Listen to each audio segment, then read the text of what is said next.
Rolling down the boulevard in the speedboat Corvette, like a tail on a tornado ring to promise soaked in sweat. One hand on the glass pipe,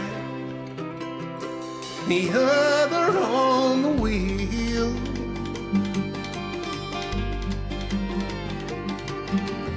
Devil riding shotgun, singing, boy, let's make a deal.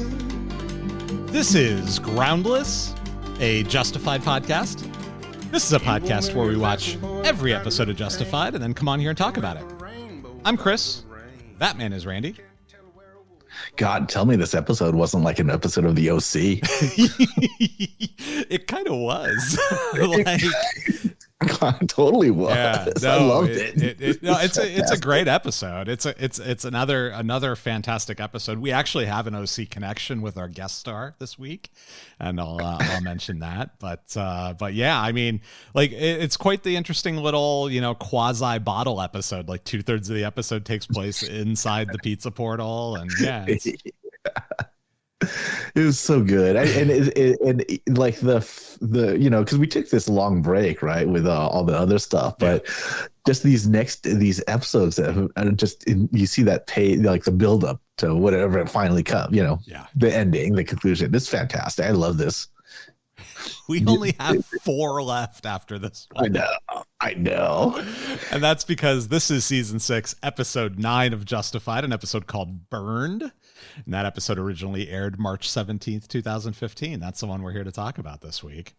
And like we always do about this time, don't forget, subscribe, rate, and review. Or as I heard somebody say it in a different podcast recently, 5 and a sub. 5 stars and a subscription. That's all we're asking for. So hit that little subscribe button in the app and give us 5 stars and a rating. And if you have the time, take the time, write a few words, give us a written review. It is really appreciated, and it really does help people find the show. So thank you in advance. So, as I said, we're here to discuss the episode called Burned. And this episode written by 3 writers for the first time, I think, in Justified that we've seen so far. 3 credited writers, Dave Andren, who we know, Leonard Chang, who we also know, and Jenny D. Armit. Now, she only has 3 writing credits. The other 2 are an episode of Dollhouse, which was the Joss Whedon series on Fox that only lasted for a couple seasons with Eliza Dushku. Faith. Yep. Faith? Yeah, Faith. Name? Yeah. Yep. Yeah. Faith from Buffy and the Asian girl from Firefly, I think, right? Maybe not. Oh, Summer Glau? Wait, she wasn't Asian. Summer Glau's not Asian? No, I don't think so. Oh, okay. Yeah, maybe I'm wrong. Might be. I don't know. I'm gonna edit that out. Just keep that in. I have no idea actually if she is or not. I thought she was, but maybe I'm wrong. River Tam. Oh, maybe that's who it was. Maybe that's who. No. That's. That was her name. name. That was her character. Yeah. I don't know. Maybe she's not in it. Maybe I'm thinking of somebody else. But anyway, Dollhouse, and then Glitch Text, which I've never heard of before, but she's typically credited as a writer's assistant. So she's a assistant to one of the writers on the staff, or the head writer potentially on the staff, and they gave her writing credit on this episode. So she must have made a significant contribution to the script. So good to see her on here. Directed by Don Kurt, who we know from prior episodes of Justified. And then, of course, our guest star this week, we've got to introduce Boon, Jonathan Tucker. He's our new enforcer for Avery Markham, and he's been in a bunch of stuff. You've definitely seen him if you've watched any kind of premium television. He's been in 7 episodes of Westworld, 10 episodes of Snowfall. He played a pilot in that. Parenthood. He was in 10 episodes of the Parenthood series. He was on Person of Interest, Criminal Minds. He was in a movie called The Ruins, which is a horror film. The Black Donnellys, which is which was a show that I think only ran for 13 episodes. But he was the main character, like the main lead character in that show. And Olivia Wilde also in that show. That's our OC connection.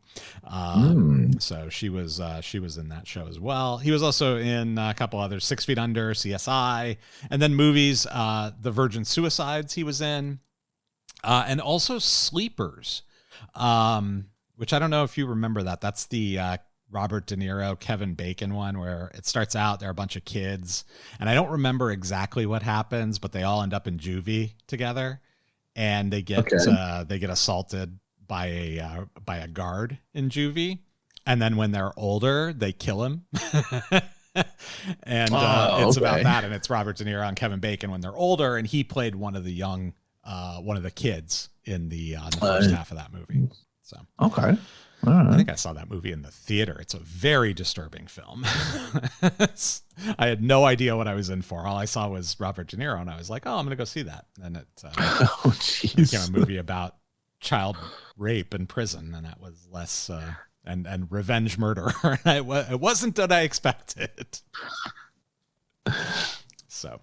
All right. Well, that gets us through our episode basics. So let's get into, let's take a quick trip back to the week of March 17th, 2015.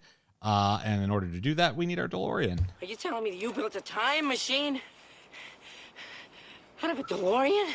We did, because we always like to examine the context of the popular culture at the time as we look at these episodes. So our number one movie, Cinderella. That's the live action one with Lily James.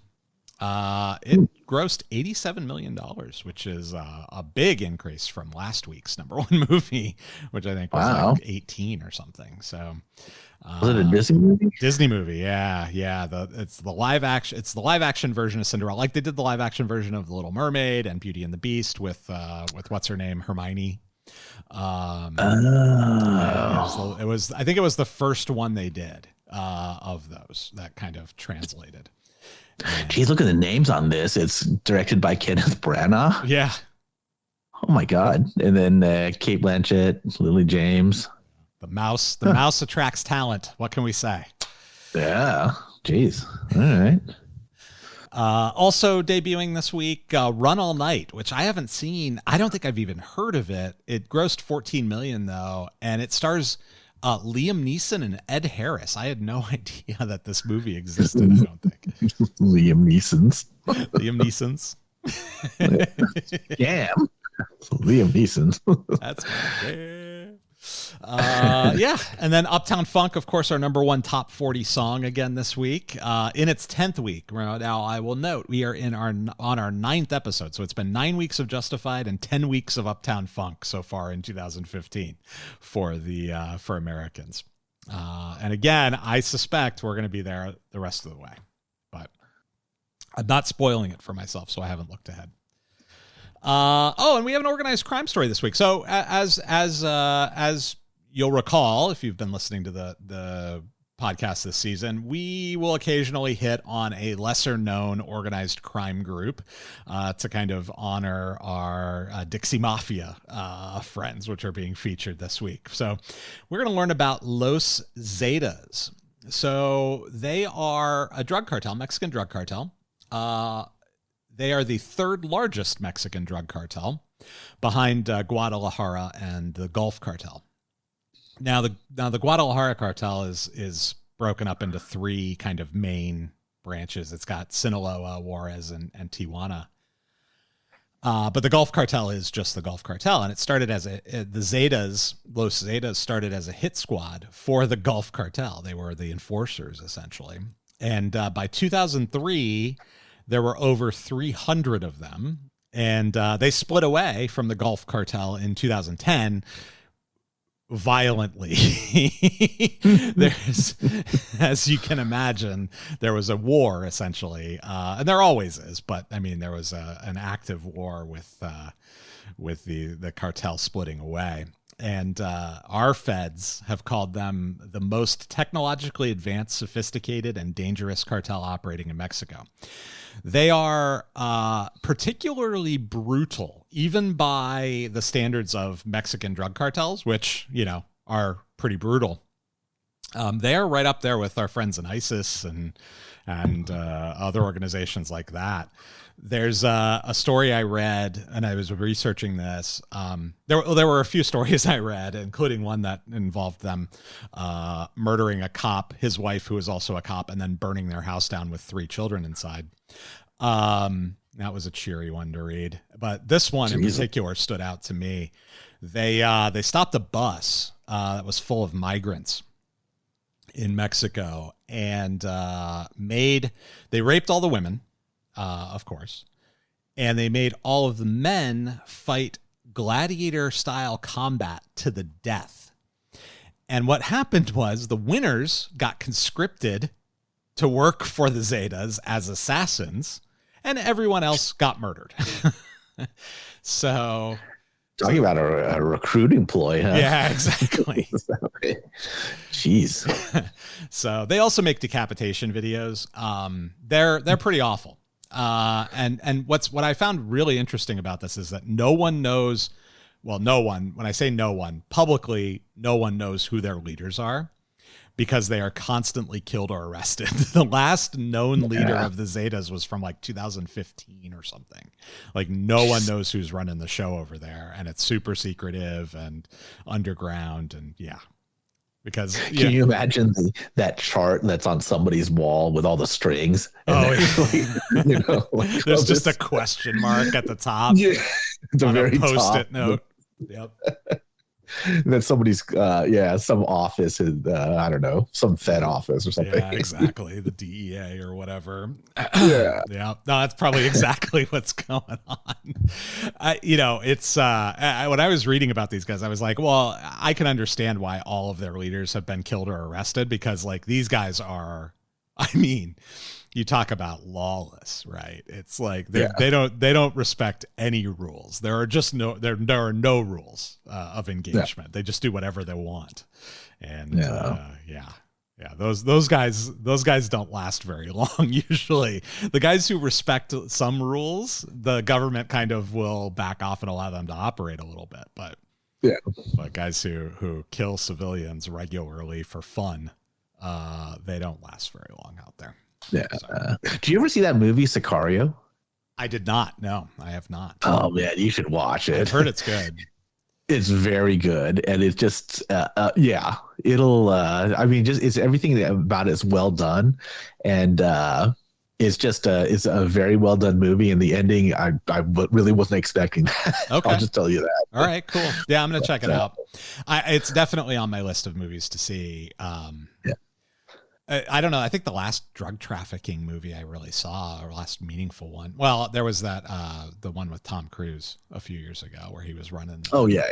American Made. Yes, American Made. That's the one. But I think Traffic was probably the last kind of Mexican specific drug movie that I saw. And that would have been 20 years ago or whatever, and it took place here. which was why it was kind of interesting. But it was kind of a turd. It wasn't a very good movie. I didn't. Did you watch? Well, I was gonna say Netflix has the Narcos series, and then they have that one with the not hillbillies, but it was in the Appalachian. Oh, really? Ozark. Yeah, the Ozark. It's not Appalachians. It was Ozark. Oh, they have a Narcos Ozark. No, they have.